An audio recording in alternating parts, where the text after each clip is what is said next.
మావా తిన్నారండి. ఇవాళ మన సిటీ ఏరియాలో ఉన్న పావు బజ్జీ తినడానికి వచ్చేసామండి. ఇక్కడ పావు బజ్జీ కాదండి, అన్ని ఫేమస్ అండి. ఇక్కడ ఢిల్లీ నుంచి వచ్చారండి చేయడానికి. ఇంక మన పావు బజ్జీ ఆర్డర్ ఇచ్చేసానండి. చూసారండి ఎర్రగా ఎలా ఉందా మసాలా అంతా. ఇక్కడ ఢిల్లీలో చాలా ఫేమస్ అండి. ఆంధ్రప్రదేశ్కి వచ్చి ఇలాంటివి చేస్తున్నారండి వీళ్ళు. ఈ పావు బాజీ వచ్చి జస్ట్ 50 రూపీస్ అండి.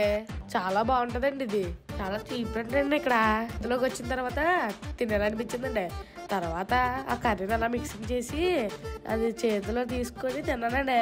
ఇది చూసుకోండి, రుచి రుచి అండి, సూపర్ ఉందండి. తర్వాత మనం మురి మిక్చర్ ఆర్డర్ ఇచ్చి మురి మిక్చర్ చేతిలోకి వచ్చాక చాలా బాగుందండి. ఇది మురి మిక్చర్ ఎంతో కాదండి, జస్ట్ 40 రూపీస్ అండి. ఎక్కడో కాదండి, సిటీ ఏరియాలో ఆఫీస్ ఎదుర్కొంటాయండి. ఉంటానండి. లైక్ చేసి సబ్స్క్రైబ్ చేయండి. బాయ్.